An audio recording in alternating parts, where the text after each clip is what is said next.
Okay, we should be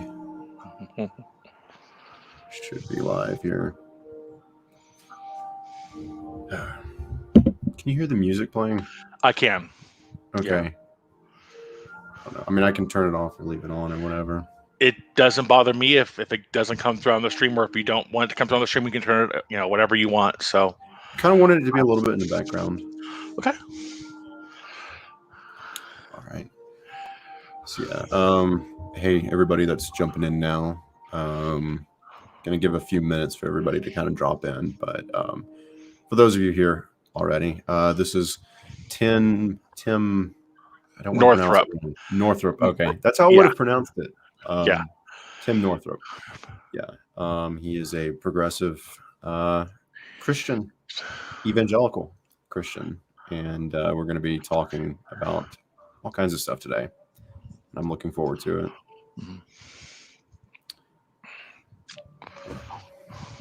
We're up a little early right now. I know I told everybody it'd be 7, but we're kind of jumping in already. And if you're here watching, just pop in and say hey in the live stream, the live chat.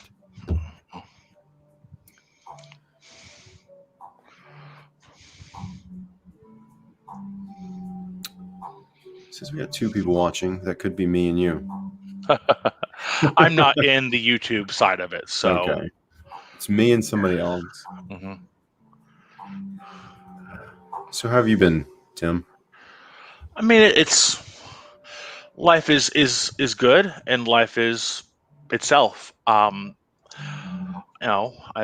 got a decent job that pays the bills, and I've got a life that I can build on. There's without getting so personal as to be obtuse on this situation. Life is going better than it has the last couple of years. So I'm in a pretty good spot right now. That's awesome. Still I'm happy for you.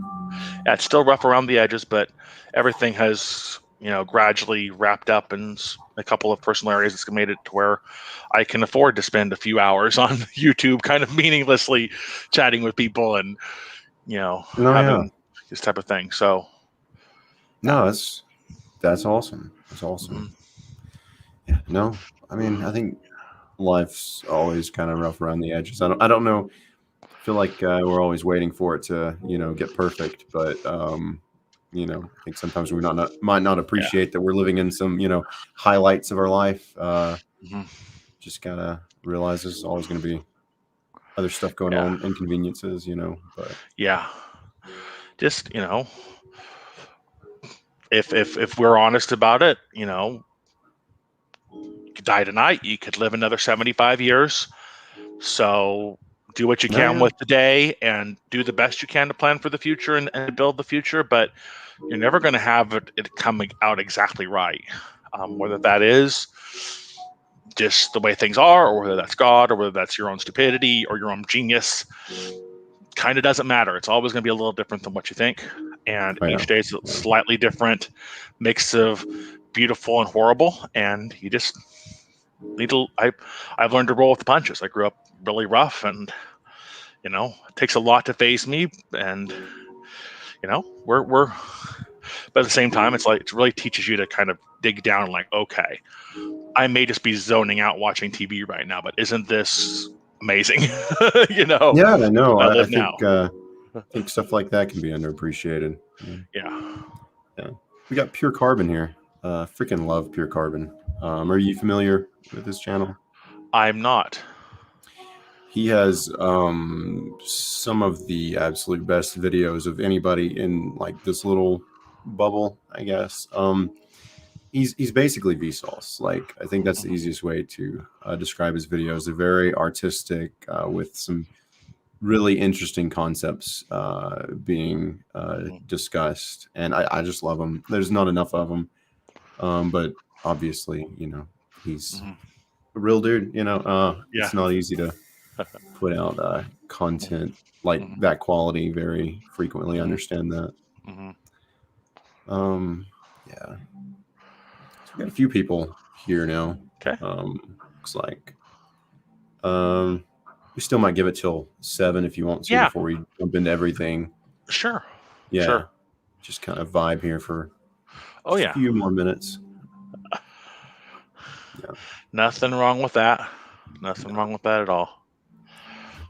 Like, you know, I would be wasting this next hour watching Big Brother because it's one of my guilty TV pleasures, and Oh I can yeah. always watch that on record later. It's like, you know, if I was going to be watching Big Brother, I've got nothing better to do, so I might as well have some actual genuine, you know, just hey, Yeah. you know, Yeah. even if it just ends up being that, sometimes that's good. Yeah. No, I know I don't get enough socialization in my life, so this is probably good for me. It's it takes a lot to for me to drag myself out to talking to somebody. I need to do Mm-hmm. it a lot more. Mm-hmm. Just always nervous though about stuff like this because I have very poor communication skills. I think Mm-hmm. like one-on-one talking to people. I think it's because I was homeschooled, Mm-hmm. and so like I had siblings, and that was like the extent of the people I talked to for like the first 18 years of my life for the most part. And I'm I trying to get better, you know. Yeah. And you're 25, right? I'm 25, 25, 26. yeah. Okay, I'm 25. 35, so I'm 10 years beyond that type of experience. I grew up a Jehovah's Witness, which is its own kind of, Mm-hmm. yeah, kind of. I mean, I went to public school and all, but I wasn't allowed to have friends, and I was Mm. supposed to, and I wasn't ostracized for being a gay Jehovah's Witness, because everybody could tell I was gay before I could tell. To the extent I wasn't ostracized, I had to ostracize myself. And Mm. so, and here I am, too smart by half for this religion, you know, Yeah. trying to get by day to day. And like, so yeah, I mean, my social skills are, you know, took an awful lot of work. And I still, if I'm going to have a conversation with a good friend, would just prefer to drop everything and pick up the phone and talk to them for 2 hours once a month. Because Yeah. it's so hard for me to get up for the chit chat if we can't get down into the deep stuff, because it's not the way I was programmed growing up. Yeah. Yeah. And you just learn to take your own myopic approach to the world and see it as instead of being myopic, see it as unique, and you know, make yourself grow from there. And yeah, I mean, Yeah. So you may not want to get into this yet, or mhm, even at all. It's up to mhm. you. But you grew up Jehovah's Witness, so is your family still Jehovah's Witness? Let's save the actual. I might try to give Okay. like a 3 to 5 minute backstory when we get to the top of the hour, when Yeah. Yeah. everybody, Yeah. we give time to hear, because that will just Yeah. generally Okay. answer. I'm not going to go into deep on anything, but that's kind of sets a good framework for my broad theological journey over my life, to Yeah. where we can Well, get to a we'll start. hold off on that one then. Yep. Yeah. Yeah. Okay. Yeah. I guess because I'm not gonna be talking too much about my backstory, so I'll just say Mm-hmm. we may have had some similar journeys, I guess, which I didn't grow up Jehovah's Witness, but I did grow up in a very like fundamentalist Protestant Mm-hmm. Christian denomination. Mm-hmm. And most of my immediate family has left that since after I left. And I think that's kind of uncommon from what I've noticed talking to other people with Mm-hmm. similar experiences, which I do still have Mm-hmm. some immediate family that's still in that denomination. And then some other people in my circle that have kind of, I think, left that fundamentalist thinking but are still Christian. Mm-hmm. That's kind of been my experience. So Mm-hmm. getting close to the top of the hour. Mm-hmm. Hello to anyone who's just dropped in recently. We're just kind of vibing here until 7, and then we're going to jump into everything.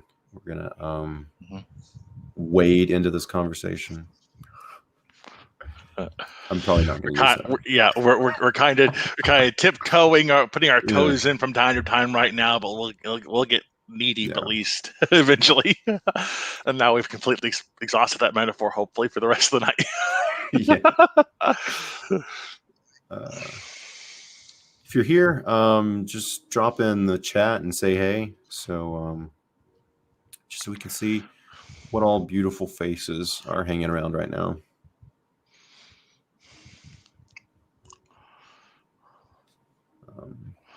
And everybody, because my system doesn't like it, I'm on an 8-year-old computer and getting a new one tomorrow. I'm just up on the streaming platform with him, so I will come back and I will watch the private chat once we're all done, once it's uploaded to YouTube, and I will leave some sort of comment or something about, anything I found interesting or different, or Dallas at some point can highlight stuff if he wants to. But yeah. If somebody says something really interesting in the chat and I see it when I go back and rewatch this later this evening, because I'm normally swing shifter, so I'll be up to 2 or 3 a.m. If that's what's, I'll have something to say about that in the comments too, if we don't get to it in the actual talk here. Yeah. I will try to highlight if there's a question for you, or just read it for you if I see it. Yeah, I'm really hoping I have a lot of Christian viewers here today. That's who I'd really be interested in seeing, and then people who I think would benefit most from hearing your thoughts and experiences.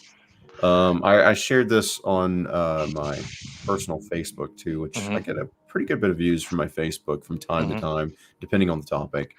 I'm hoping there's some people there that'll come over and watch this. Yeah, I think we had 3 or 4 likes on my post about doing this on Facebook, including from 2 people that I know are kind of broadly in my camp, including my MA, my actual course advisor during my MA process. And then a couple people actually come in like, I don't have time to watch it right now, but if you're going to have a conversation, I will get back to it later because we haven't chatted God in a bit, and I'd like to know where you're at. So this seems like a good way to do that. So, that's cool. And hello to everyone coming from Tim's world. Looks like we are at the top of the hour now. Very good. So, hey, what's up, everybody? I'm Dallas Wade, and this is Tim Northrup. And I'm an atheist, agnostic, whatever. And Tim is a progressive evangelical Christian, also a gay Christian. So we're going to be getting into all of that today, which I'm really excited about. And Tim, if you want to introduce yourself, go ahead. Yeah, my name is Tim. I live in the middle of Kansas. So I've been back and forth from Kansas to kind of a couple major metros, depending upon where I need to be for family reasons through my adult life. But I grew up in Abilene, where Eisenhower's from, as a Jehovah's Witness. Most of my childhood, my very young childhood, I spent most with my mom, and she was completely at that point just uninterested in faith at all. After her divorce with my dad, her mother was a devout Southern Baptist and took us to church every Sunday. Her father, who died when I was like 5 or 6, was a Nazarene Christian, but way more liberal than you'd ever run into in the 70s and 80s. Like, he was the one who he and Grandma almost got divorced when Grandma got upset about Mom coming out as bi as a kid. So that's how progressive he was and how conservative Christian she was, but they were both great. Then my dad got custody when I was like 9, and we bounced between him and his mother and stepfather's house. Jehovah's Witnesses, extremely conservative, strict, even for Jehovah's Witnesses, to the extent where the congregation we were part of had an extra 2 visits from the overseeing person, the equivalent of the bishop, the circuit overseer, every year, because we were that toxic of a congregation, that toxic and that harsh of a congregation, that it worried the JWs. So I figured out I was gay at the day I got baptized as a witness. I was 12 years old, and I was fully naked in front of a guy roughly my own age for the first time, and like, oh, that's what's different about me. I'm screwed. So from that point, it was just actually taking every spare resource and minute I could to research as best I could. I couldn't be in school assemblies or do major school activities. So when we weren't in class in school, if there was some sort of sports thing or some sort of pep rally in middle or high school or something going on that wasn't strictly academic, I had to sit in the library. So I spent the time reading the Quran and reading different versions of the Bible and trying to find other just basic stuff on faith and religion. And I came out of that at the end of high school, kind of a aggressive agnostic, like, well, if there is a God, this isn't who God is, and if it is God, sign me up with the devil. I'm happy to go to hell, or I'm happy to die forever. Whatever it ends up being, I'm happy for that. My dad kicked me out 3 days after I graduated from high school, so I ended up in a conservative Christian rescue mission, which was both the worst and the best thing that ever happened to me. I was put through conversion therapy. I was treated horribly, but at the same time, I ran into multiple versions of multiple faiths that were open and affirming and accountable and realistic in different ways. And I, of course, being a self-loathing, trying not to be gay anymore, gravitated toward the local Foursquare Gospel Church. And my experience with that and with baptism of the Holy Spirit is kind of all over the top. And I'm the type of Christian that believes if God is talking to you, you're probably doing something massively wrong and stupid. And my entire journey, faith journey since then, has been kind of a back and forth, give and take, tug and pull.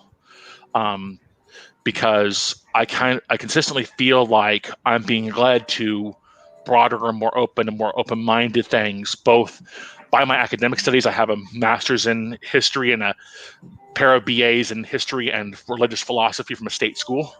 So I took like 4 courses on biblical studies and a course on Islam and 2 courses on other Eastern religions and several courses in ethics and logic and epistemology and aesthetics. I took like 40 hours of philosophy and 80 hours of history in 3.5 years long heads. So I've got kind of a broad background. And you didn't even have to go that hard, Tim. No, I did. Overkill. That's amazing. I did that while being the Chief Justice of Student Faculty Court, a state Democratic Party committee person, a peer minister at a progressive on-campus group, a member and dissenter through most of my college years at a more conservative Christian group.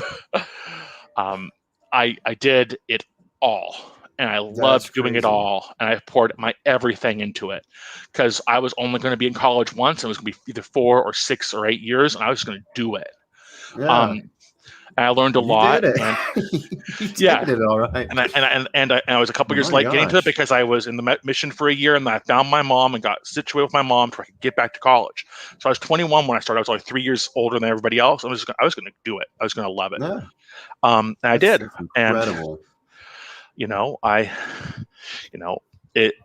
And during that time, like being kicked out of forcing myself out of the witnesses in spectacular fashion because I was 18 and I was done with that. I wanted to go to college, and being kicked out of that conservative Christian ministry because somebody saw my, the university paper asked me to do a column along with the student body president because I was the only person in student government who was openly gay in this small Western Kansas state school. So they wanted me to do this piece on National Coming Out Day, and all of a sudden, half the conservative people in the church that had this youth group wanted me out of the church. Okay, I'll leave. Bye. So that was always like the end of your ties with Jehovah's Witness. So I wrote a letter of disassociation, which means I'm leaving. I'm okay with being shunned.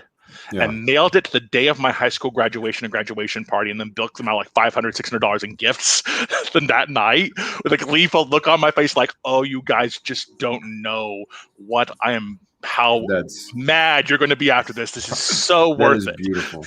That's beautiful. And then the day after my high school graduation, I went out with the 3 friends I made my senior year of high school. No one was going to leave. And we just went to a high school graduation party and got drunk as hell. And I got home the next day and did not care and was so pissed. And eventually I just had a mental health breakdown because I also have bipolar disorder. So you can sometimes see the surges in productivity when I'm manic. And so like literally I hadn't seen a doctor because my dad wouldn't take me for a decade. Oh man. And so I ended up back in the hospital a few days, then in the rescue mission, then found my mom almost a year later after looking for her for a year.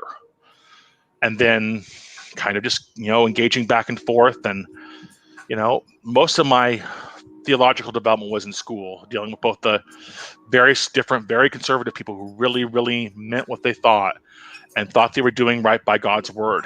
And my own reading of the scripture, knowing some basics about biblical hermeneutics from my classes, and knowing my own authentic lived experience, and running into YouTube video. My first real deep dive into doing things with YouTube is somebody sent a link to get my opinion from the more conservative person on Matthew Vines' first major YouTube video about progressive Christianity, about affirming homosexuality in Christianity.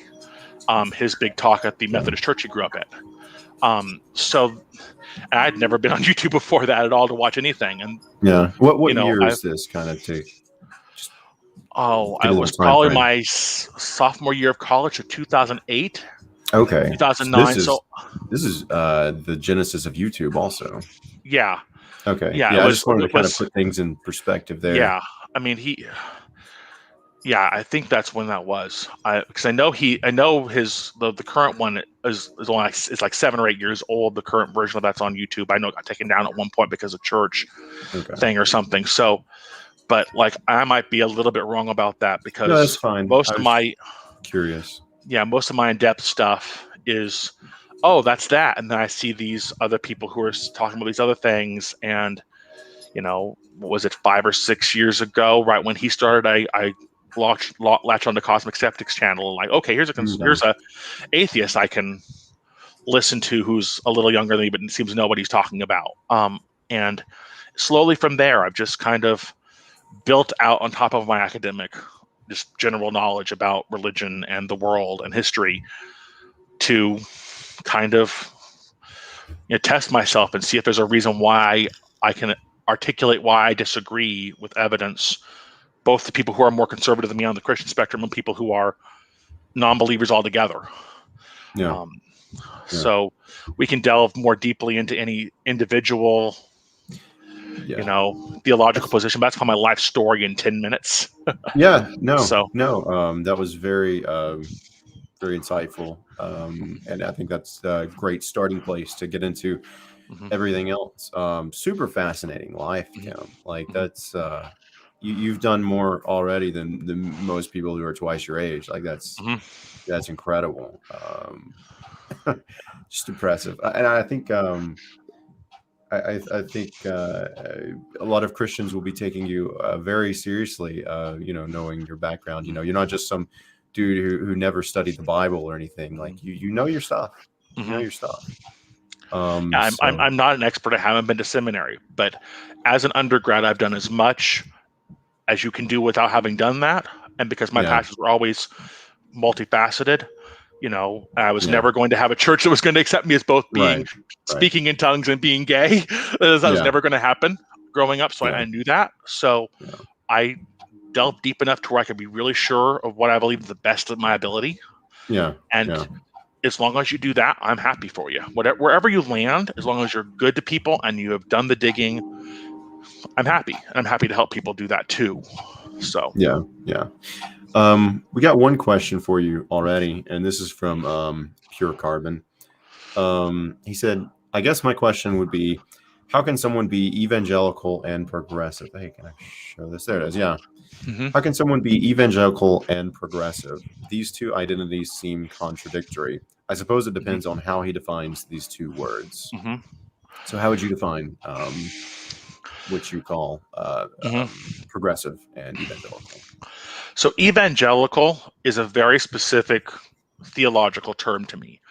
The broader political connotations and church cultural connotations don't make a whole lot of historical sense, to me at least. But an evangelical is someone who simply says, okay, personal relationship with Jesus is at least the one guaranteed or the only way of being saved.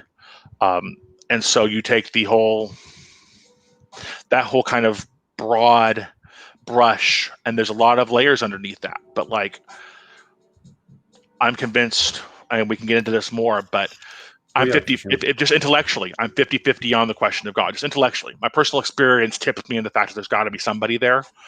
But the arguments are a wash for me, the actual arguments. And then you just come in and say, okay, of all the available possible accounts of God that I've ever seen, which one is most likely? And the broad account of Christianity is different enough, but common enough with the kind of most big thrusting themes of the rest of human experience. And it also has, to me, slightly better overall historical and ethical grounding than the others do. So, okay, then I'm going to assume I'm going to be a Christian, right? I'm going to assume I'm going to stay, because I was already a Christian when I was going through this process, but I really did want to kind of break it down and say, can I do the Descartes thing? Can I actually justify this? Can I have good reasons, or at least good enough reasons to make this the most likely option? Okay.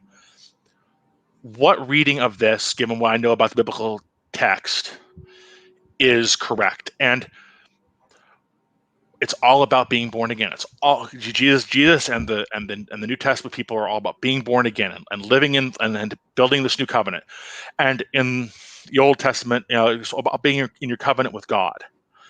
Whatever that is, if you take the more literalist interpretation of the Bible, you're going to say, okay, there was this kind of law-based written covenant that the Israelites live under, and then it's been reestablished with a personal relationship type of covenant with the church and with each individual person. Even the prophets will belie that a little bit, because the terms of the agreement were changing during, with any interaction with other humans, or presumably with God, over time as humans change. If there's a God, our read of God will change because we're different, and even He's staying the same, we're going to see Him differently, and He's going to interact with us differently. So my baseline is Jesus is Lord, Jesus is God. I'm a Trinitarian. I think the broad-based evangelical approach to salvation and coming to know God is correct. I call myself a Lutheran, but infant baptism leaves a really horrible taste in my mouth for theological reasons. And then I wouldn't say the words inerrancy and infallibility are kind of weird in evangelical circles, but to the extent that you are properly divining what God meant to say to those people He was talking to in the time when the writings were happening, I think they're infallible. But that means you have to read genre into it. You have to read who was writing Deuteronomy, which is its own interesting historically. It seems to have been invented from whole cloth by the priests during Josiah's reign in Jerusalem to kind of get a religious revival going. And if God was behind that, then you've got to read that into what Deuteronomy is. You've got to read Daniel as a writings, not as a prophecy. You've got to read Revelation as a specifically twisted, half-joking, tongue-in-cheek apocalypse of Greek mythology. Oh, that's an offensive interpretation to a lot of Christians, I'm sure. It is, of course. Yeah. But an apocalypse was a specific type of thing which had 12 tropes. Revelation hits 6 of them and completely obliterates the other 6. Really? Directly on the nose, the exact opposite thing happens 6 times, and the exact same thing, right thing happens 6 times. So it is literally a tongue-in-cheek, like the Orville to Star Trek. Right. Like, it's an homage, but it's also making fun of it. Okay. Yeah. But that's evangelical to me. So you have to take the scripture seriously in its context, and you have to believe in the kind of broad salvation theology of personal relationship.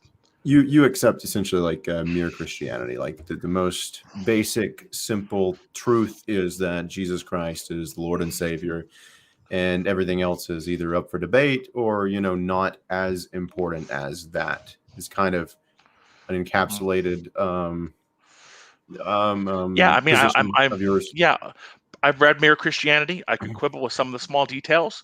I find Lewis's fictional writing to be a lot more generous and beautiful in his theology when he's writing in fiction, which is what it is. But I think broadly speaking, the kind of Mere Christianity, Nicene Creed, Apostles' Creed, personal relationship with Jesus being the core thing, taking the scripture seriously in its context, and then progress. But then if you're taking this scripture seriously in its context, you're going to run into places where it seems to just be a muddy mess.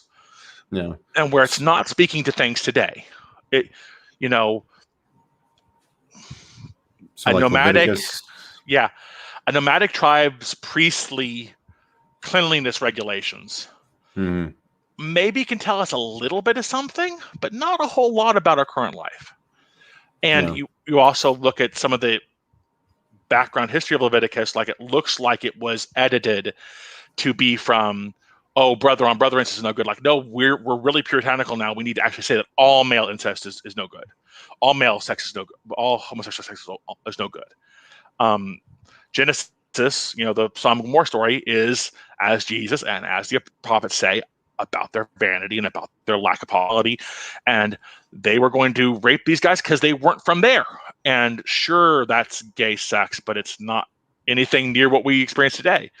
There were loving, relatively lifelong sexual relationships by the time you got to Christian time, but they were rare, and they were never considered marriage, and they were never considered anything formal.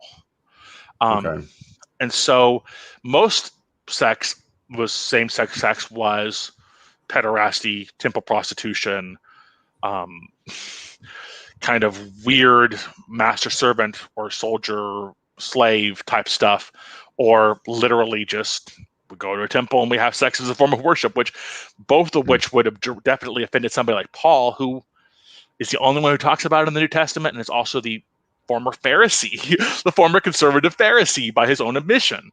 And so you got to read that in that context of like, nobody thought about, hey, I want to walk down the aisle with this other guy, or hey, my wife is as capable and smart and worthy of leadership as I am. Because these are all tied together. These are all heteronormative kind of ancient views of the places of men and women. And it wasn't wrong that you're having sex with a man because you're having sex with a man. It's wrong because that man is acting like a woman.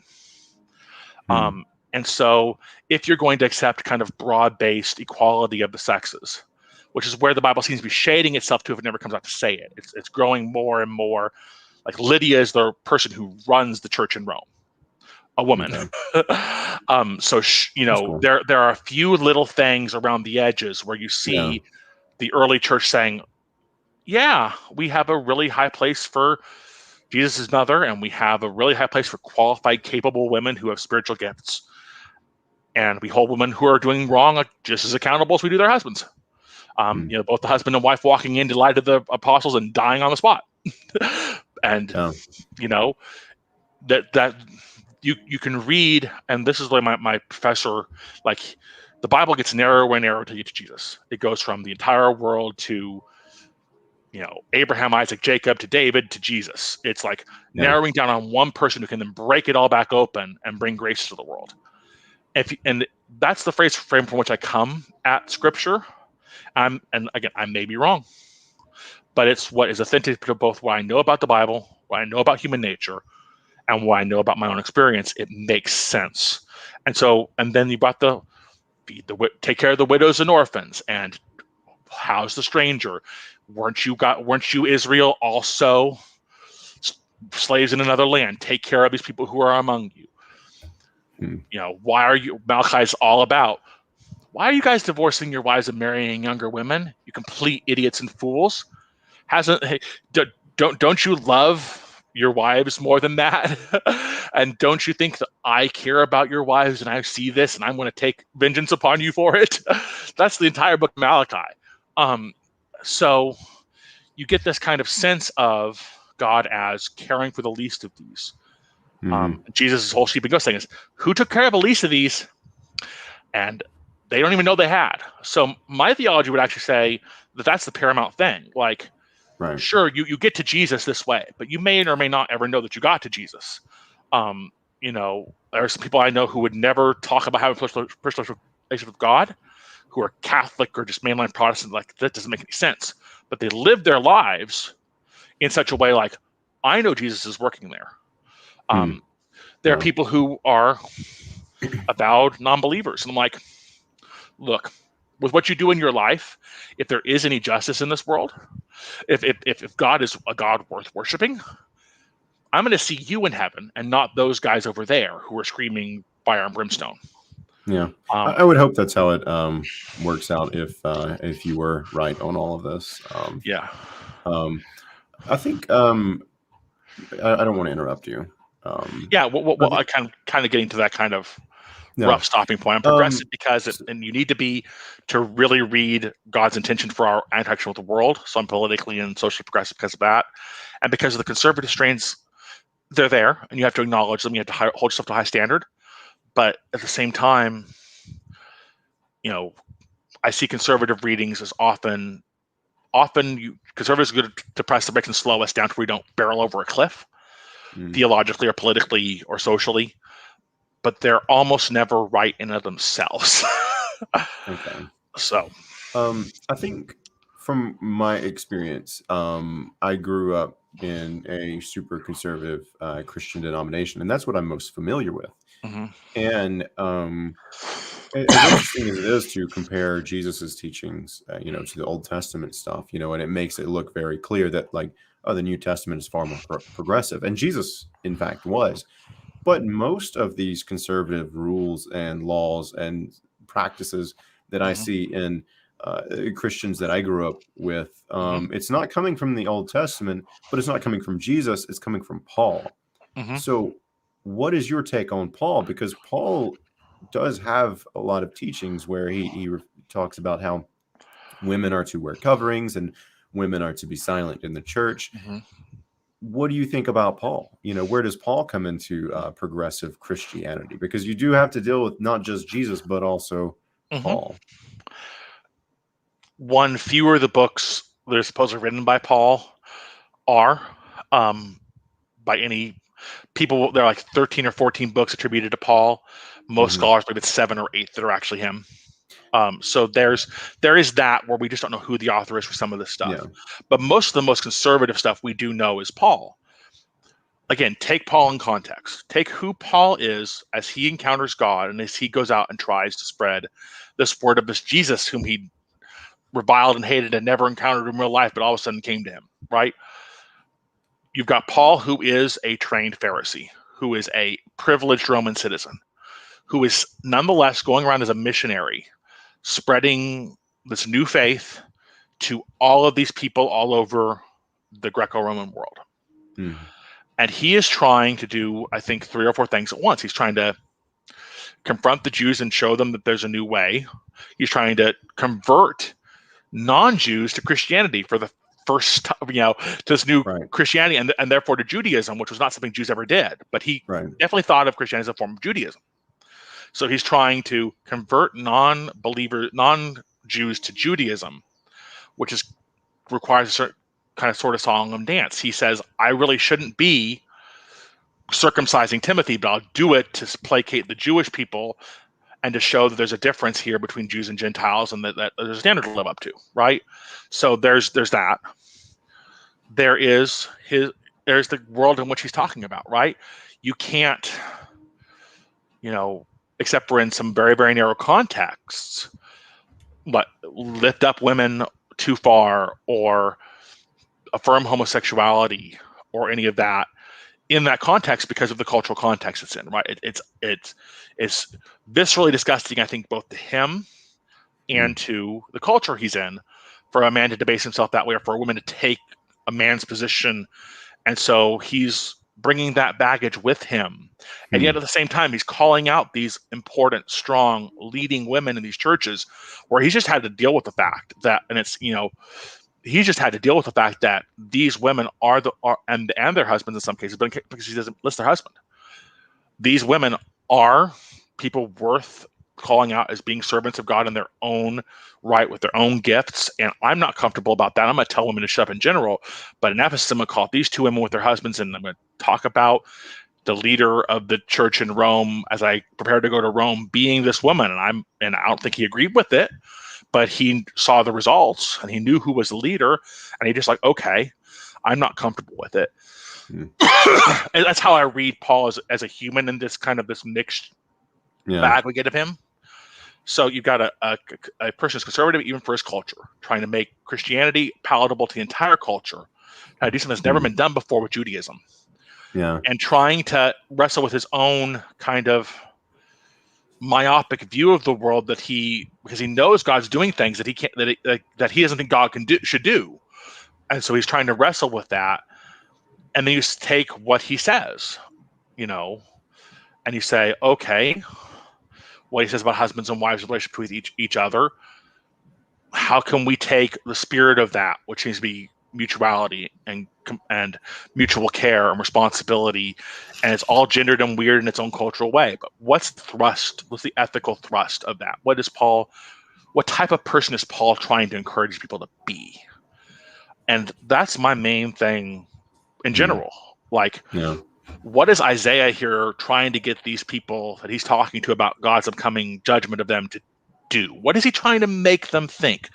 Who does he perceive God wants these people to be? So it all comes back down to the ethic. It's like, be like Jesus. Then there's some virtues associated with that Paul lists the fruits of the Spirit a couple of times. There's some other kind of virtue ethic ways you can read that. The law is a good way to prevent you from being too far off the mark, but it also shows you where you fall short.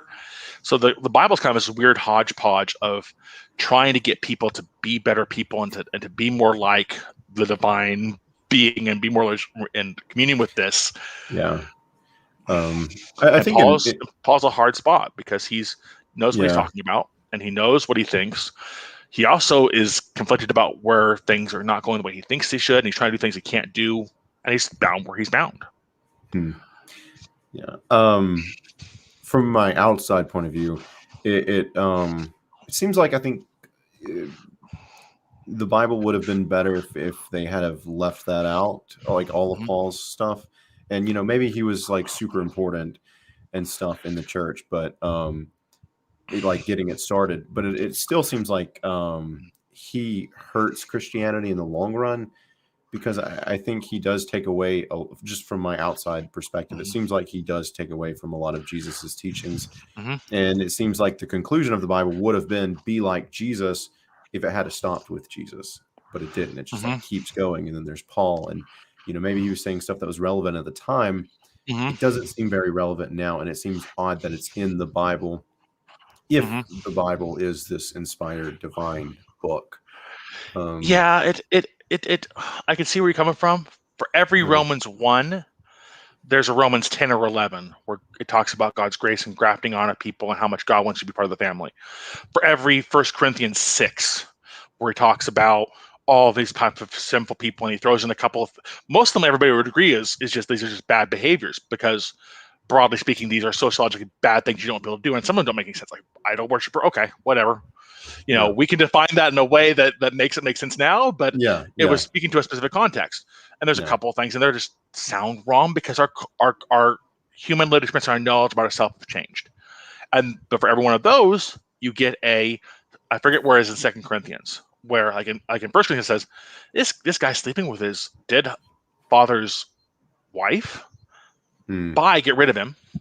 And then he stops doing that and starts doing all the right things, and the church just will not accept the guy back. He's like, this guy's repented. He's doing better. He's paid his price. Love him. And so for every kind of harsh rhetoric Paul gives you, he gives you something equally profoundly theological and beautiful. And I think that's just, you deal with the writers as you deal with them. King David, if the story of David is anywhere near historically true, which it probably isn't historically accurate because history wasn't invented for 500 years after David lived. At least. It's probably a tall tale. There's some truth to it somewhere, probably. There's some truth to it. But the story of David, right? The story of this man who did all these things for God, who was upright and just and good in a whole bunch of ways, but also just completely fucked it up and had somebody murdered to cover up an affair. Whose kids were killing each other and sleeping with each other to try to get to be king, and who co-endorsed a genocide and then had his son, upon taking the throne, killed the guy who did the genocide for him. Like, humans are complicated people. Would the Bible be better without the story of David? I don't think so. No, I don't think so. Yeah, I mean, I think it's good to have flawed characters in a Mhm, story. I think it's a little bit more complicated when it gets to Paul, though, because now you're in the New Testament, and he's supposed to be teaching, whereas like mhm, David is more of an example. I mean, mhm, he still wrote plenty of poems and stuff that I guess are still teachings, but mhm. I don't know. Yeah, Paul is a hard pill to swallow.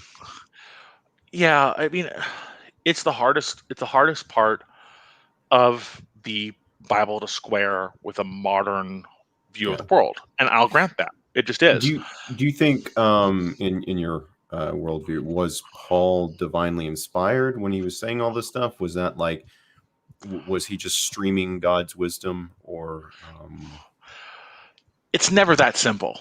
it's not that simple? It's like that's not how. Okay, as someone who has literally heard the voice of God 3 times in his life, it is never that simple. Mm, If God were dictating a book to me, I would be melting in my shoes. Like, okay. it would not work. Hmm. Um, Yeah, I never had so, an but experience like that. yeah, and like one of them was right after I first converted, and I was all mopey about like 2 weeks after I got saved about how hard it was going to be and how much I needed to change and how completely pathetic and useless I am. And God just reached out to me as a search of like, you know what, we've been talking about this thing that you just really aren't thinking about, but I'm going to give it to you. So, and I literally felt like a rushing wind and I was doused in peroxide and then burnt alive and like, oh, okay, haven't Oh I wow. told you you're clean? Talk. And I start speaking in tongues. I'm like, I thought this pastor was blabbing his mouth. Was last time I ever going to attend this church because it made no sense. And Hmm. all of a sudden, this is happening. um, so like, okay. And then there was another point where I was just consistently asking God for the same answer, for a direct answer to a question. Like, I was praying about this for months and months, and I just felt like He was being belligerent and not answering me. Um, Hmm. and He answered me, and it was scary. And it was true. And it was That, just a minor personal thing that, like, why is this not happening for me? And then when I changed the thing, it changed what I was doing in this part of my life to try to, buckle down and get past this really weird block I was in personally and academically. It worked, but it was like hmm. the sit down, come to Jesus moment of it was just like the most unpleasant thing ever. So Wow. I can't take the God told people what to write seriously. This is a Hmm. conversation between fellow Christians that God is from the back seat guiding. Like, far more often in the conversations around faith and around human experience, God is just sitting there trying to gently prod us and to pull us the veto pin and prevent things if He needs to protect us and to protect things. Broadly speaking, of His broader plan, He will only directly intervene when He absolutely has to. And the Bible reads to me like a whole bunch of people, a whole bunch of different groups of people at different points in time trying to explain what they think God is teaching them or telling them. And when they're directly having a relationship with God, like most people other than Jesus, the people who get the closest are the prophets in the Hebrew Bible. It's like God Hmm. is giving them a just generic message, and they're going out there and they're improvising. I mean, you know, and Isaiah and his wife, who's also a prophet, are going out telling people, if you don't shape up and you don't start taking care of each other the way God says to take care of each other and start really being the kind of people God wants you to be, it's not going to go so well for you. But He will Hmm. bless you if you do well. And He starts naming His kids in ways to bring this forward, like Meher Shalal Hashbaz and Emmanuel, because those are messaging. He's messaging on behalf of God. Um, and so Yeah. Paul is having a conversation about current issues in in particular churches he's writing to, that he's visited or he's coming to. And he's trying to put out these fires and give guidance and direction here. And he's trying to express what he thinks God would want them to do there. Then sure, God's behind the scenes, giving gentle nudges and general positioning and general push behind it, but it's not like the dictation of God. So Right. So I guess from your point of view, Christians should read into Paul's teachings take it with a grain of salt, or I mean, how would you advise you Christians could put it to? that way, but you are not sitting in the Church of Corinth in 55 CE, Right, so you right, don't know what's going on here. So you're able to dig down a bit and do your historical research, figure out that First Corinthians is the first of 4 letters, and Second Corinthians is the third of 4 letters, and we got some indication what happened in the second letter. We don't know what happened in the fourth, hmm, right? So we've got this kind of series of letters about pastoral issues to this church. yeah, Okay, so without the church letters that Corinth sent back to Paul, or without 2 of his 4 letters to Corinth, what are we to make of these 2 books that got put in the canon by people who believe that they thought that these pieces of literature, these individual letters, 200 or 300 years later, still had some meaning and still had some value to the Christian, doctrinally or yeah, ethically or morally? And then how do we take that ethic, that from moral what perspective? truth. Yeah, how do we take that? It's less about orthodoxy than it's about orthopraxy with me, right? About Hmm. doing right other than being right. Truth is a Right, great thing to shoot for, but if you actually have the truth, you become God, and then we're out of the ballpark here. Because only I think if there is a God who's omniscient and on all these things, by definition, he's the only thing that can be. So we are never going to have the full truth.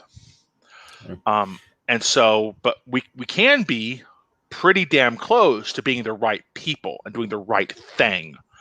And for me, that's the thrust of Scripture. And for me, the whole red flags thing question popping up here is like, how do they treat people? When you express that you disagree with them, how do they react? Do they react kind of nice and kindly, but shut you down? Do they try to overwhelm you with information? Do they literally tell you to shut up? Or do they actually engage with you and actually try to actually think about why they believe what they believe? And do they have a good reason for doing that? Even if they're not going to change your mind, are they willing to engage with you and be real with you in the moment? You know, I could attend a very conservative church or a very, very liberal church that disagrees with me on a whole bunch of theological issues, as long as they're holding me to a same high moral ethical standard they're living toward, and they're willing to engage with me on where I disagree with them. And you know, it's kind of like a marriage. A good marriage, to the extent I've seen some good ones and some horrible ones in my life, a good marriage is all about give and take, and reinforcing each other's weak spots and taking care of each other when you're weak and hurt, and having the kind of broad cooperative life. A bad marriage is where one or other walks all over the other, or is disinterested and doesn't care. yeah, That's where you come. It's where you come to, you know. And so, for me, the approach to a church congregation is okay. Per se, I averaged everybody in this church with a slightly higher rating for the people who are in leadership than the average parishioner, and right. I had to marry that composite person. Would I be able to live with that? That's my analogy for whether or not you should, whether or not a church should be something you can deal with, because it's Yeah. yeah. So, yeah, I think that kind of answers this question here. Mhm. I think we had one more question that we missed earlier. I Mhm. didn't want to bring it up and interrupt you. Mhm. You're spitting out facts. Yeah. All right. It was Germania. I'm not sure if he's still here or not. Are you familiar with Germania? Again, no. I'm gonna have to take a couple notes. Yeah. You need to either tweet me or Facebook me the names of these channels or something at the Yeah. end of the Yeah. show to where I can look Germania. them up. Yeah. He's a good guy. He's a great guy. He says, my question is what's one of the number one things progressive Christians should critique of fundies like young earth creationism, homophobia, etc.? I'm going to preface this with each individual Christian is going to have different strengths. You know, the only person who's kind of prominent, who's a progressive evangelical, I forget his name now, but he's the founder of Sojourners, right? That ministry of progressive Christians. I forget his name, but I'm his not whole familiar. thing is about the church should just be more about doing the social good in the world. And sure, we can get all obviously, but his overall thrust would be like, we're forgetting to be the church, right? Mm-hmm. For me, I'm not going to deal with stupid. So I'm not going to spend my time rebutting young Earth creationists or the like, because there is no reasonable way to, with an open mind, read the Bible and come away with that viewpoint. It's just that's not the type of literature Genesis is, and Genesis and the entire Pentateuch is kind of first 4 books of Pentateuch are all at their own kind of weird weaving of different documents together, and it's like Yeah. trying to read that as a literal history, when if it were a literal history that was written by Moses like you think it was a literal history written 1,200 years before history was invented as a genre. No, just that's not happening. That's not the way it works. So I just like, if you're going to read the Bible that way, we are just not going to be able to talk about that issue. We can't. Okay. I'm not going to deal with stupid. But as a gay man, I will deal with homophobia, even, a lot more often, because like, look, we need to actually run into head on what you're asking of me. Can you actually stomach what you're asking of me to never be in a relationship? Can you actually endorse holding me that much of a higher standard than you hold yourself? You call, the butterflies in my stomach, everything from the butterflies in my stomach when I first meet somebody and I like them, to what I do in my privacy of my own bedroom, under one thing, no matter how long I've been with this person, one category of sin. Whereas at least with you, if you're doing what you're supposed to be doing, because you're probably very conservative about your sexual ethics if you're really homophobic, at least as long as you're intending to get married, and as long as you're married before you actually do anything, at least there's a route there. But there's no route for me. You're asking me deliberately to do something and you're asking me deliberately to violate a part of my inherent building that God did. Now, again, if we were all in Eden or all on paradise Earth or something like that in the future of some sort, and none of us happened to be gay, then we would know that was some sort of weird anomaly of the way the world works because we're not perfect. Okay, whatever. I tend to think, based upon how we see it in the animal kingdom, like most animals that have gender have at least some degree of homosexuality happen, or what we call homosexuality happening in them. Yeah. Yeah. My 13-year-old twin girl chihuahuas, one of them has always been a lesbian and the other one has always tolerated it. That's one of my favorite things to bring up. It's the most popular, if not one of the only arguments against homosexuality is when somebody's like, it's not natural. It's not natural. It's like, are you freaking kidding me, dude? Look around. Well, yeah, you're always telling me, to look around at the trees and the nature and whatever. Look at the freaking dogs, man. Look at the giraffes. Look at any animal. Like 75% of giraffe sex is gay sex. I know. It's like, and no, dude, natural. you want to know what it's natural? You're taking natural from Paul, who calls long hair on a man natural, unnatural, who calls any number of things that just don't make sense, that have nothing to do with nature, Right. unnatural. I think long hair is pretty natural too. Yeah, and he's coming at it from a very, very specific cultural context where that word meant something very different. Yeah. Unnatural is just simply your way of calling something uncouth and disgusting. Okay, sure. I fully expect that most people who are not gay will find gay sex disgusting, gay or bi or something. You're not going to like what you're not into. Exactly. It's funny how it works. Sure. it's blasphemy for most red-blooded Americans, but I don't like steak. I find the stuff weird and wiry and overly heavy and disgusting. To each their own. If you love a good T-bone, great for you.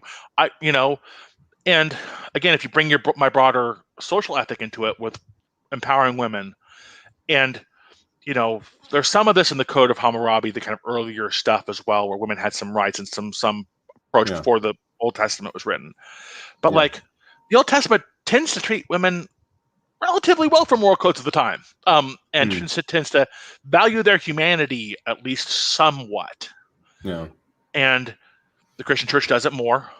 If you take that kind of broad arc and you extend how far you extend out is always going to be a debate, and we're never going to know this until we cease existing and we know that's the way things are and it's all pointless as we die, or until we see the face of God, however that happens, and we know exactly from him what he wanted from us, right? We're just not going to know this for sure.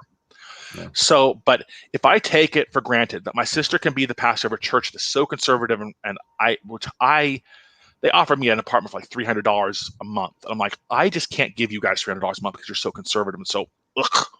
But you have my sister as a pastor. 100 years ago, that would never happen. That wouldn't happen at any of the churches that I grew up in. Yeah. And I came to being a Foursquare Gospel was founded by a woman, Amy Simple McPherson. So, it's like, I know how these things happen. I know how things change. Here's my lesbian sugar booger bothering me right now. But in any case, these things, if I'm going to take it seriously that women have in their relationship of whatever kind, equal weight and equal rights, and we need to read the Bible that way, then it naturally follows that those sexual mores just don't follow. And I come down to, I don't know what God wants other than God wants me to treat myself and other people well and to love myself and other people. Yeah. And so if in your context of your well-negotiated relationship, that means that you're completely monogamous and you do things a specific way, a specific time, and it's negotiated and it's taken, great. If that means you're both, completely open and you're having sex with 100 people a year, I don't care. As long as everybody, as long as everybody involved is taking care of each other and taking each other seriously and actually meeting people as people and not treating them as objects more than they kind of have to. Yeah. So that's kind of my thing it's kind of like, and so each person's going to have their own approach to this. Yeah. Each person's going to have their own strength. You can call them to political account. You can call them to account on their relationship with other people about racism. If you're a person who's in a position to talk about that, I'm not. I'm a core Native American, but I don't have any cultural background to it. So I can't speak about what people of color need from Christianity, from evangelical Christianity, what's wrong with evangelical Christianity about that, because I'm not that. But I am a gay man, and so I can speak about gay people, and to some extent, because I have a couple of close trans relatives I've had to buck up for in the past before, I can kind of speak to, treat them with the respect and love that you should be treated with. That's my bailiwick, is when I'm dealing with calling people out on something, it's going to be almost always about that. Yeah. I wish more Christians around here would interpret the Bible the way you do and Christianity the way you do, because most Christians around here, and I can't speak from your perspective, but I can speak of what I've heard and what I know, and that most Christians around here are completely unaccepting of homosexuals, anyone LGBTQ plus, and it's horrible. It's really bad. Unfortunately, most of them are getting that from the Bible, which at the same time, I think you could look at it and say it's very likely that they're not explicitly getting it from the Bible, which could add some validity to everything you're saying, because if they were worried about, what the Bible actually condemns, they would probably be a lot more concerned about divorce and remarriage, because that's something that Jesus actually talked about. He didn't talk about homosexuality. But they seem to kind of turn a blind eye to divorce and remarriage.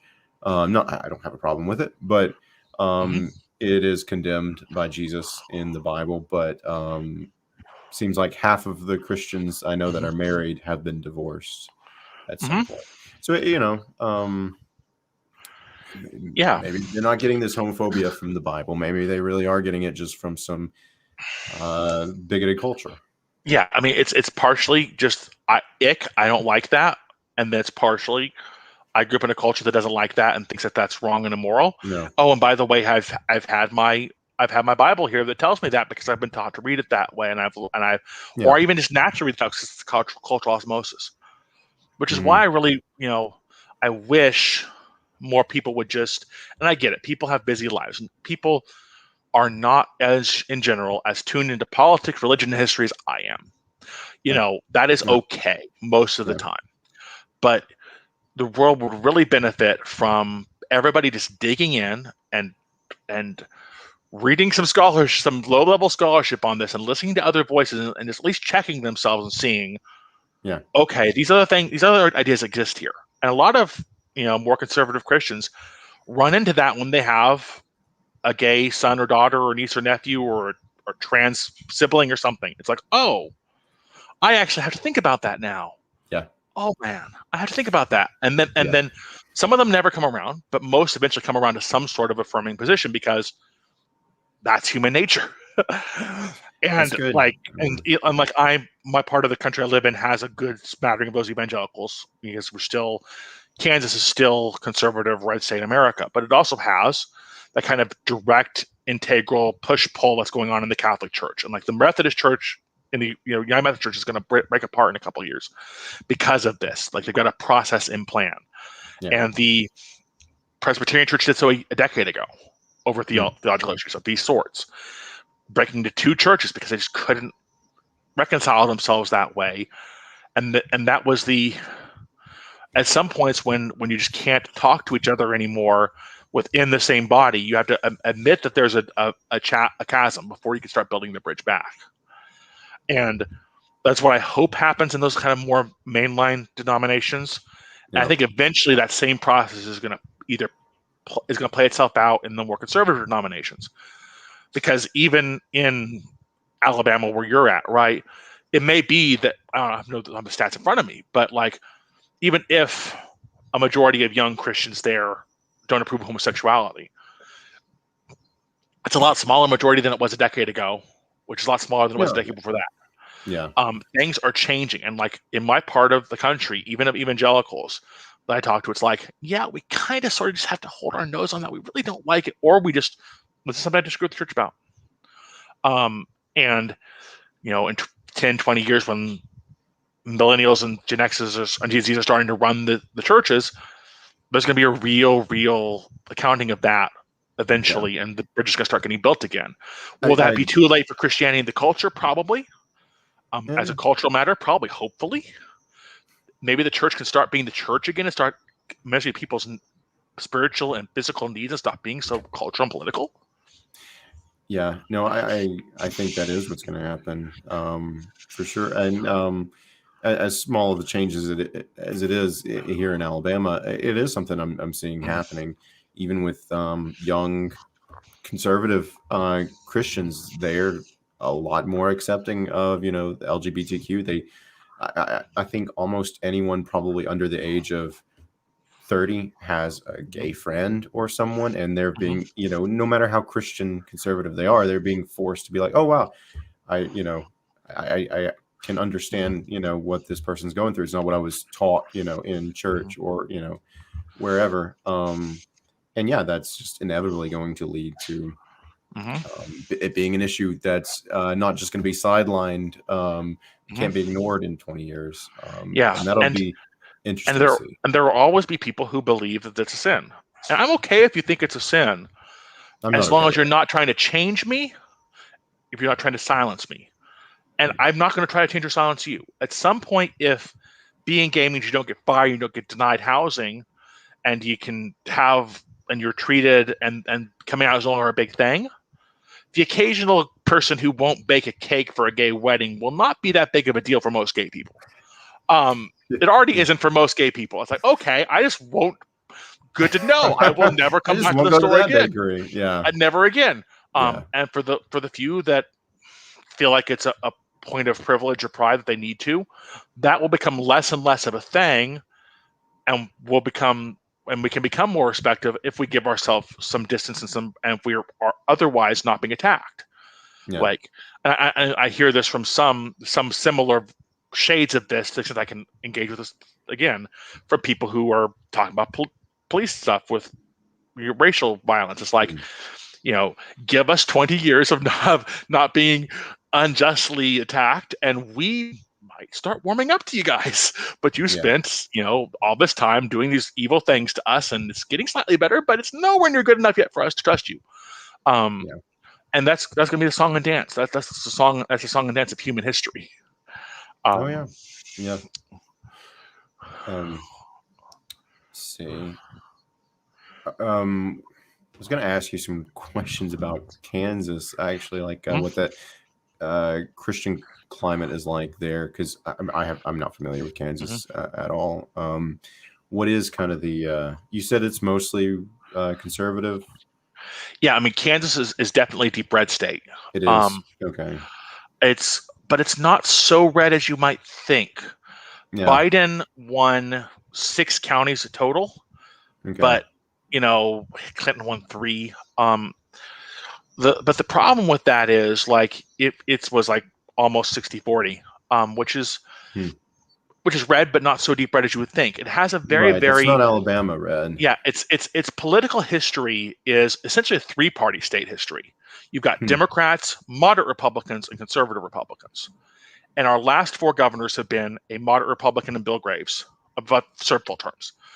A moderate Republican in Bill Graves, who governed with Democrats and other moderate Republicans. A Democrat in Kathleen Sebelius, who became Obama's Secretary of Health and Human Services, who governed with moderate Republicans and Democrats. A conservative Republican in Sam Brownback, who governed with conservative Republicans and some moderates. And then now Laura Kelly, who we don't quite have enough votes in the legislature to prevent a veto from being overridden every time.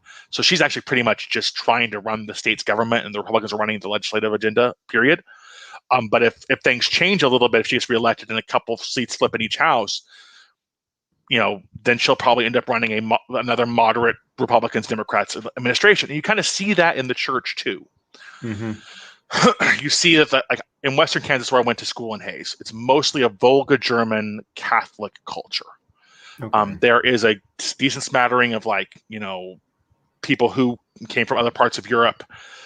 So there's a good, moderate, mainline Christian tradition there too. But they're like 4 Catholic churches, one of each mainline denomination, like 3 or 4 major evangelical churches in that town. One of which is clearly Pentecostal, and one of which is kind of sorta, and the other 2 aren't. And the further west you go, the more Catholic it gets. The more southwest you go, the more Spanish Catholic it gets, because Garden City and Dodge City now are almost majority Hispanic because of the meatpacking plants. So again, those parts of the states are getting bluer, as are the urban parts of the state. So you're getting some sort of more progressive. Like Kansas, Missouri is a modern cosmopolitan city with all of its diversity. In the eastern and southeastern part of the state, you get more and more evangelical. In the northeast, you get a little bit more mainline Protestant. So it's kind of a weird mix. But you get those kind of conservative old business Republicans in the northeast and in Kansas City. You get kind of the weird liberal Catholics who are still faithful to their faith in the west in various different ways. And the southeast, you get a heavily evangelical culture, runs Wichita and points south and east of there. That's why Operation Rescue is based in Wichita, the anti-abortion group. So you've got it's kind of a weird homogenous mix of 3 different types of Christianity, 3 different types of politics. Yeah, no, that sounds really, really, really cool, diverse. So because of that, are people generally open to having conversations about different faiths and stuff? That's what I would be curious about in a culture like that, that's as mixed up as it is. So I wouldn't have known about it growing up, graduating from high school in 2004, because of course I was a Jehovah's Witness and I couldn't have those conversations. When I got to college, there were just a whole bunch of interfaith weird groups, both in the community and kind of in the college. I was part of that evangelical college ministry. There's also a Fellowship of Christian Athletes, and there's actually Catholic Church campus ministry right off the campus itself, along with what they call, when I joined there, it was called the Protestant Christian Center, which was run by the more moderate Protestant groups. There was a avowedly Pentecostal church, Assemblies of God church that had their own thing, and all these groups kind of got together quite frequently to kind of support each other and build each other up in certain narrow ways, like take care of the church together. But they all never did it quite officially because they all disagreed on so many things, and that was fine. They also want people to get to God, and I mingled with people from a lot of them. I was consistently there at the Protestant ministry for everything. I was part of the Encounter Conservative Christian ministry for most of my stay in college, and I felt no pushback from either side for being part of the other. Okay. And people would have each individually different approaches to talking about those kind of big issues. And I tend to gravitate toward people who will talk about them because, again, I'm horrible at small talk. Yeah. But and then after college, I moved down to Arizona because my mom lived at the time. I lived in Phoenix for 5 years. But coming back here, I live in another community that seems to work kind of the same way on the formal basis.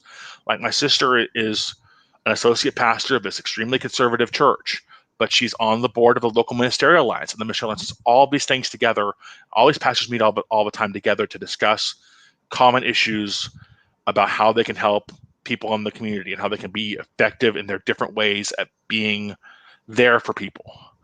And that's kind of a broad-based way of approaching things that maybe because I still have a friend who's a minister in Hayes, and it's how that works. And I was close to a couple of the pastors who are part of that in Hayes, and I see that in my sister here, or she's dealing with this liberal Lutheran. She just doesn't really think he's a Christian, but she doesn't care because she can partner with her to get this homeless person taken care of, and she can partner with this other person to take care of this other thing over here and to start this other thing. And actual priorities of doing things by each other. And when they meet together on Sunday and do their church thing, they're going to be who they are. And there's not enough Muslims locally to have a mosque or whatever. And there's not enough Jews locally to have a synagogue. But I think if there were, they would be welcomed in with open arms for the same reason. That's good. I know that would not be the case in most parts of Alabama. I wish it was. I wish that were the case. That would be pretty awesome. But like in Alabama, you just have the brass section of the orchestra. You don't have the strings and you don't have all those different parts of the Christian orchestra. And so if all of a sudden somebody wants to come in with an electric guitar, there might be a way to work it in my culture that definitely isn't in yours. No, I hate it. I mean, even Catholicism is a bit taboo. It's a bit taboo Christianity, which there's a decent amount with the Hispanic population. There's some of it there, but not a lot. It's primarily Protestant Christian.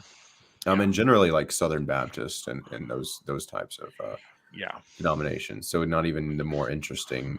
I don't see a lot of Pentecostals around here. I don't know if that's just very localized, fact, or if that's more widespread in Alabama. I'm not sure. Yeah, I mean, I wouldn't know either. Pentecostals tend to be, there are 4 different versions of Pentecostalism. There's the kind of moderately, otherwise evangelical, Force for Gospel and Assemblies of God type churches. There are the standalone, aggressively somehow Pentecostal non-denominational churches. There are a few small, more loose denominations of kind of what's like, God will do what he will do, and if he does it, great. We don't care. We're not going to preach on it. Ones. And then there are a group of Pentecostals whom I would think are heretical, who are Unitarian and have this extremely, my first boyfriend I ever had was coming out of that type of group where literally I thought Jehovah's Witness sexual mores were strict. Oh boy. And he was, trying to figure himself out in this way of coming out of this. And he wasn't sure about whether God was 1 or 3 persons, and he definitely didn't know what to make of all the strict rules about almost Mennonite in dress and approach to life, but also more more like, ugh.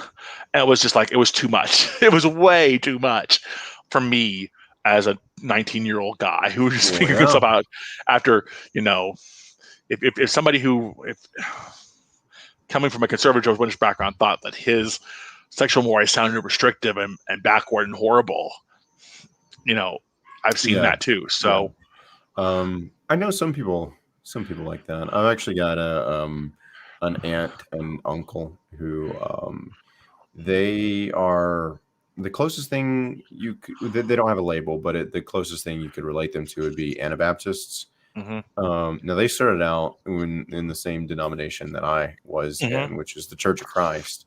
mhm, They left that. Generally, when people leave the Church of Christ, they become more progressive mhm, because it's so conservative and fundamentalist. But they went the other direction, and mhm, they started taking on these like very extreme dress codes mhm, and insane beliefs. Like now they won't associate with any other Christians because, mhm, they're not the right kind of Christian. And like mhm, they have 10 children now. mhm.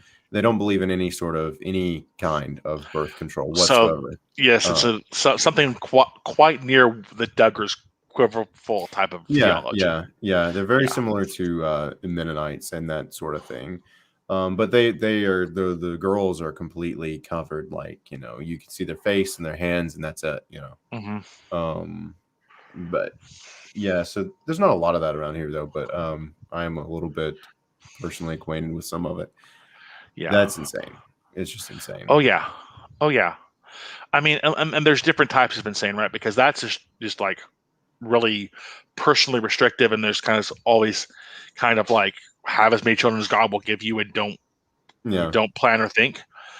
And then everybody picks their poison if they're going to be that conservative, right? Because Jehovah's Witnesses have their own. To me, they're a cult, but you yeah, also have this kind of for the person who has a very very specific thought about one specific set of rules. They've got the rules. You must yeah, have sex every day, but it's only yeah, PIV, and it's no matter what you have to. You have to if you're yeah, married. You can't not yeah, have sex every day unless there's a medical reason not to.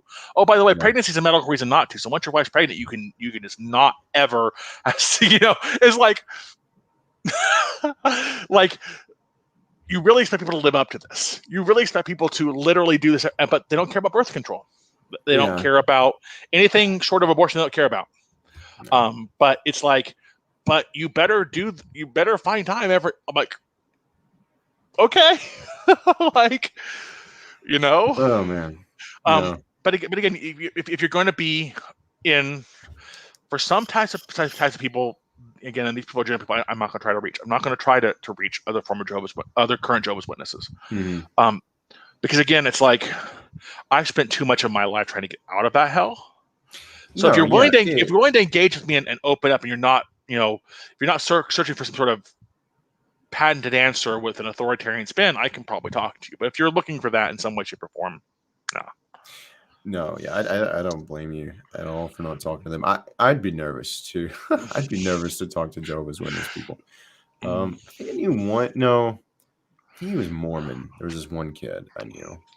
mm, Yeah, I don't think I've really had any interaction with Jehovah's Witness actually, mhm. and that's kind of something I want to stay away from.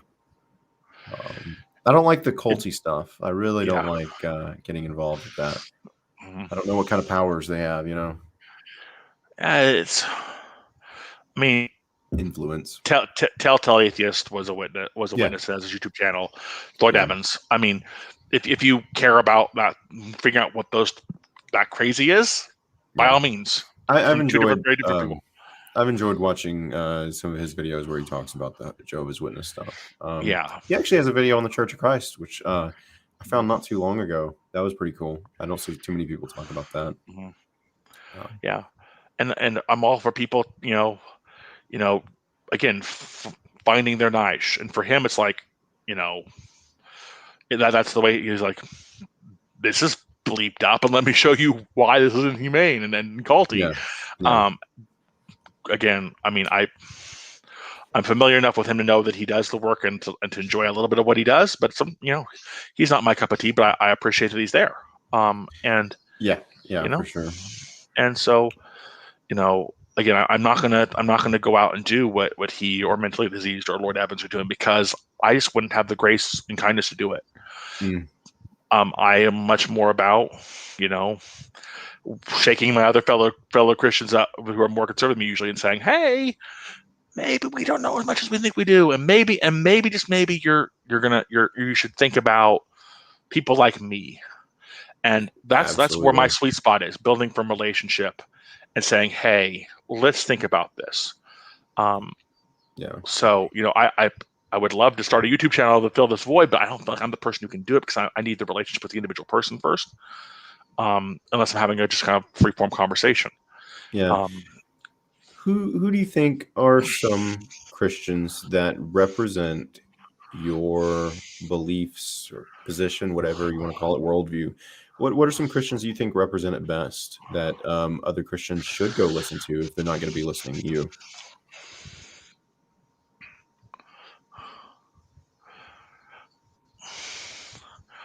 he doesn't do a lot, but I think you can learn a lot from the approach to the Bible and to the issues that I care most about from Matthew Bynes and from his Reformation ministries. Matthew Bynes. Yeah, Okay. he's did his book is God and the Gay Christian, and Oh, I'm surprised I've not heard of he's that. yeah, he is a gay. He grew up in a kind of a conservative mainline group, went to Harvard, kind of struggled with this coming out process, and just delved into the research and came out with kind of the first kind of comprehensive lay book on that issue. Um, it's kind of hard to judge, because so many people are kind of in those kind of way spots where it's like I feel like I don't hear my own voice very often. From the Yeah. left of me, John Steingard and John Shore both have John Shore, who's a blogger, both have that kind of history of evangelicalism somewhere in their life, and Mhm. it's still important to them. But it's hard to tag where John Shore is now, and he doesn't talk about religion much anymore. But you know, God come to him out of nowhere, and he became an evangelical, but he was still deeply personally progressive, and before we was writing about religion all the time. But I stopped following when I stopped writing about religion so much. John Steingard is kind of deconstructed and is reconstructing something different. And Yeah. it's a little Yeah. bit more loose and kind of cosmopolitan than me, but there's a lot of value to listen to in his conversations with people. I've enjoyed listening to him.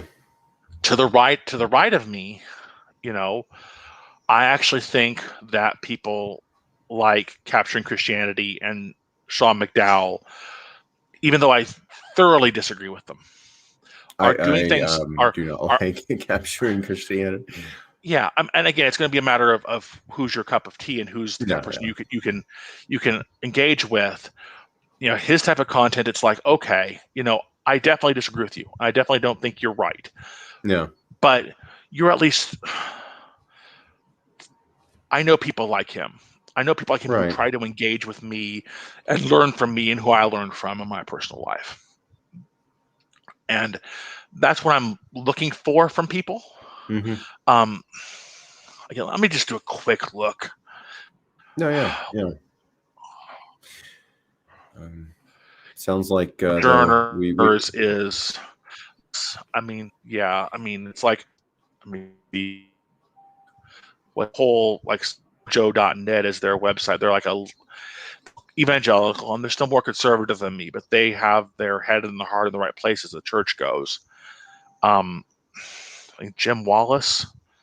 Yeah. So, and he doesn't have a YouTube channel or anything, but he yeah. founded that magazine and that group of ministries. And that's the type of place I go for my resources.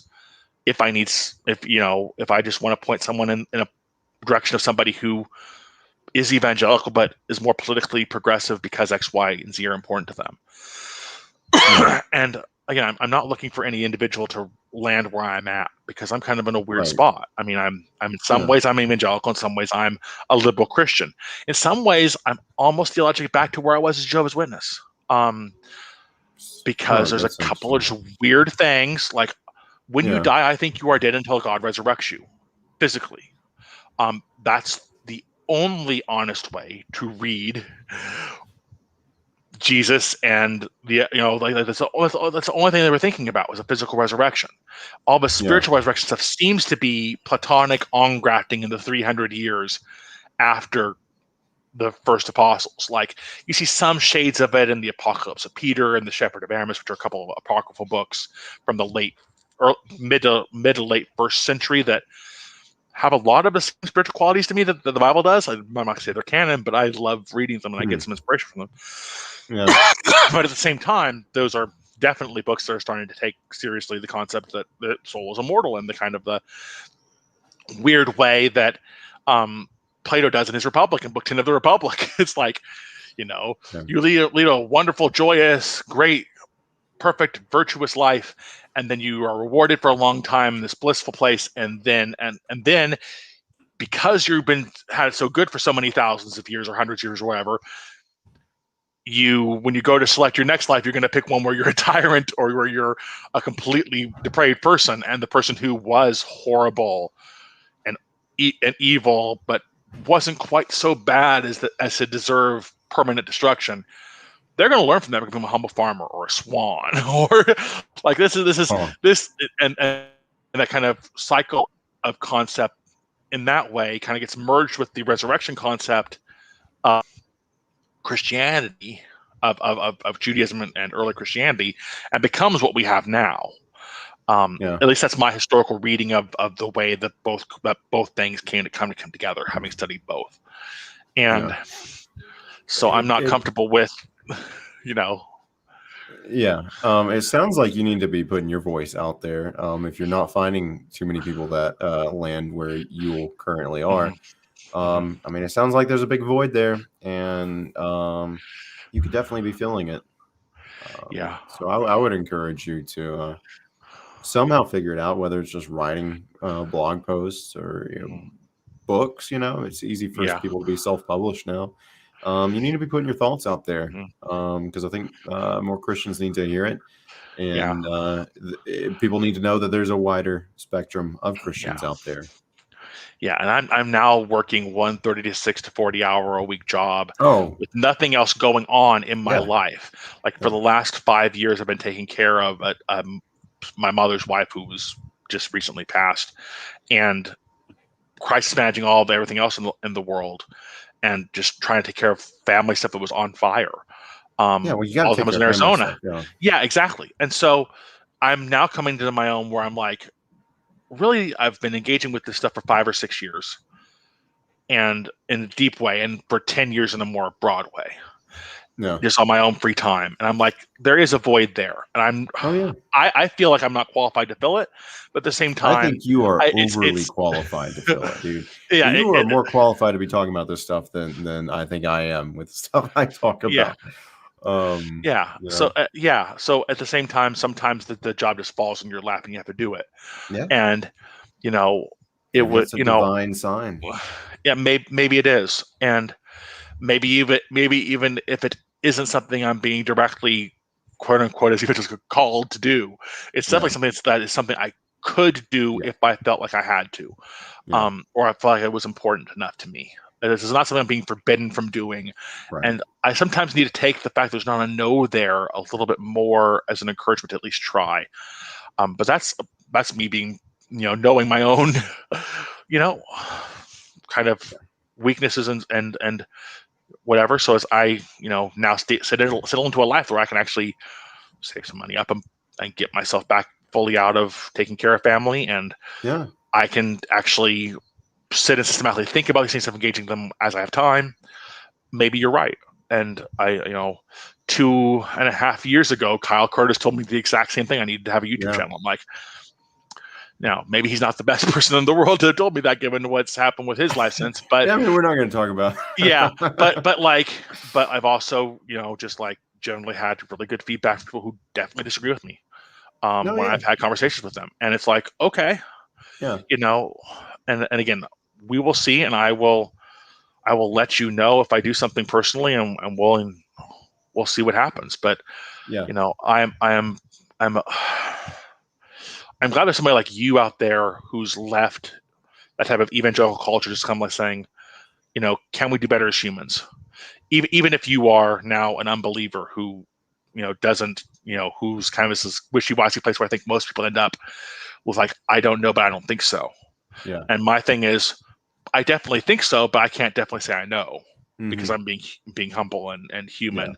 Yeah. And the more people like you and like me in the breach fighting to build the bridges, the better.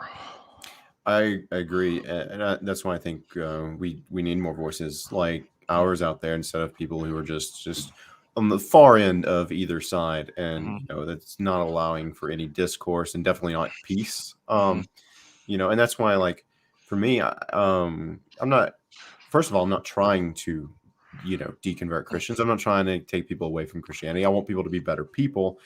And so for me, I'd rather see a thousand, Christians like yourself out there being good people, being progressives, and encouraging other Christians to do the same. I'd rather see that than, 100 people leave Christianity, completely. Yeah. I care about humanity, people, I care about individuals, and whatever's best for people is what I'm for. I'm not pushing Yeah. some atheist agenda or something like Yeah. that And at all. and similarly, I would rather you be a good person than you be a devout believer. Yeah, Because again, if you're doing right by people, then if there is a God, God is going to recognize that. And that's what I would hope. Yeah, and if there isn't a God who would recognize that, if there is a God and he's not that type of God, we're going to have quite the party in hell, because that God is not yeah, worth worshiping. yeah, That is, we celebrate the noble freedom fighter who died for the cause. yeah, That's kind of American ethos, right? No matter where it is in history, if it was somebody who's fighting for more freedom and liberty for people, and they were quashed and they died, we're all for Valorant when we hear about them, right? yeah, It's kind of it's almost a similar approach for me. It is, if God is what some of these conservative Christians think, sorry, not interested. yeah, I don't think there can be no. I mean, again, my personal experience being what it is, and my general approach is like, I don't think that atheism makes as much sense as it thinks it, as natural philosophy does by itself. But I can see why you would think so. yeah, And so I'm all for people like who, as long as they're good to people, be good to people, and you know, and that is really, really important. And I agree with you. Got a lot of people popping in right now. just saying hi. Yeah, I don't know when all of you guys dropped in. Utah Outcasts, love Utah Outcasts. And frustrated here. Yep. Yeah, we're kind of winding down right now. I don't know if y'all are dropping in just now or if y'all have been here, but we've just been having Yeah. a great conversation. It's mostly been Tim just sharing his wisdom, and it's been great. It's been great listening to him, and I'm gonna try to get him YouTube channel something soon. Is Yeah. what we're kind of going for. Yeah. Yeah, but if you are just dropping in, we've been talking about Tim being a progressive Christian, and so if you have any questions and you want to get them in here at the end, go ahead and leave them in the chat, and we'll take We'll a see them. swing at them. Yeah, Just out of curiosity, how many people did we have kind of at like the peak, or how many do we have now? I think we had like a dozen people at the peak. We got 5 people listening right now. Okay. Yeah, I just dropped in. I'll have to listen to the replay. Yeah, Yeah. And again, I will engage with the comments, and if you yeah, have questions, post them, and I will do. I'm off today and tomorrow, and then I'm back on my weird 3 to 11 schedule PM. So I will engage with them as I have time to. And we're yeah, again, this is a conversation I want to have with more people about what is important and what is, again, I'm again, we could go down rabbit holes now, yeah. but yeah, I have 2 Chihuahuas and my mom has 5. So One of them is making a very, very loud noise because mom is in the kitchen next door cooking and she wants fed. But yeah, it is. Yeah, no, I would encourage anybody who's not familiar with you, any other atheists or Christians watching this, hit Tim up and let's get him out there, Yeah. let's make Yeah. that I mean, happen. again, we're, as long as they're, send me a message either on Twitter. I'm at KS Gay Socialist, which kind of tells you about my approach to things that are not religious. I love it. I love it.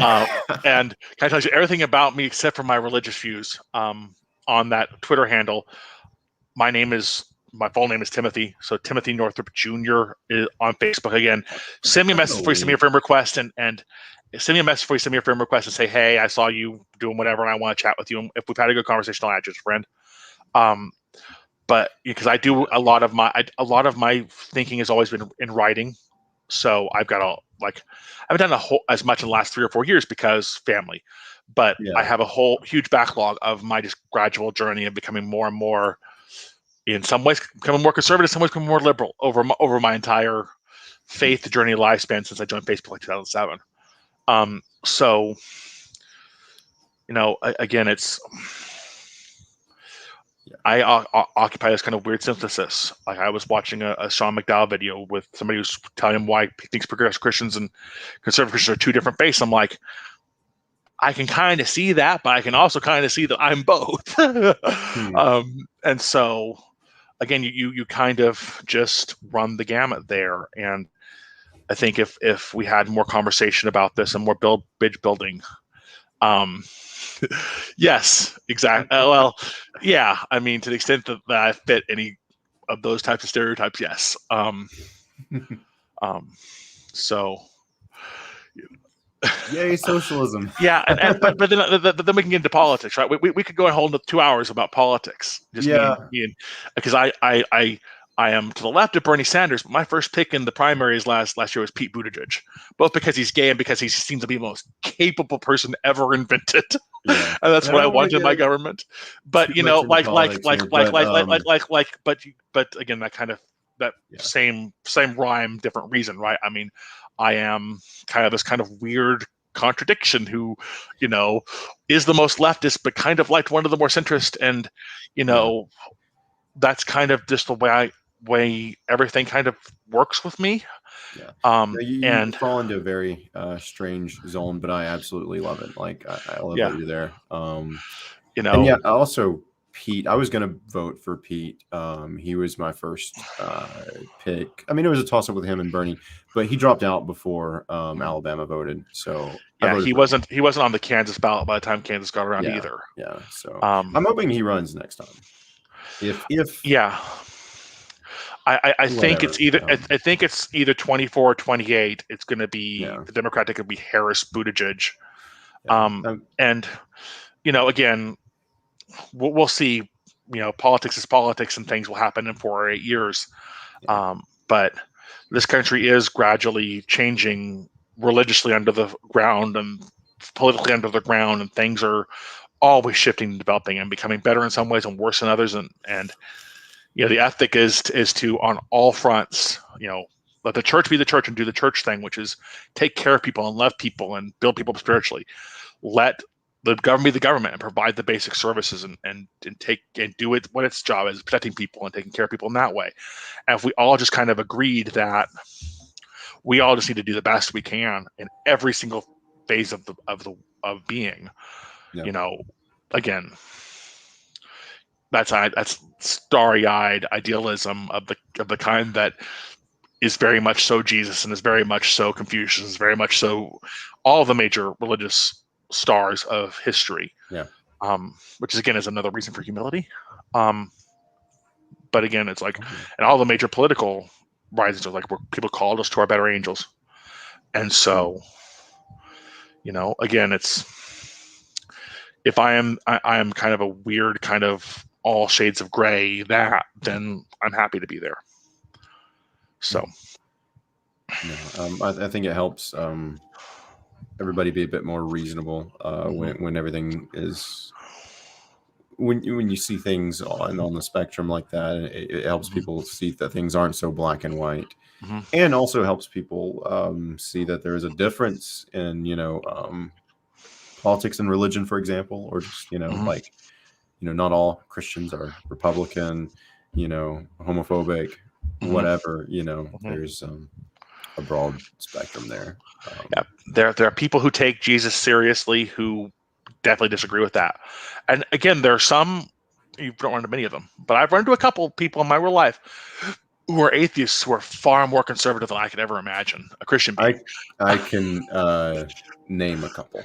Yeah. Yeah, exactly. So, Even you like know, some homophobic atheists, and mhm, that blows my freaking mind, dude. mhm.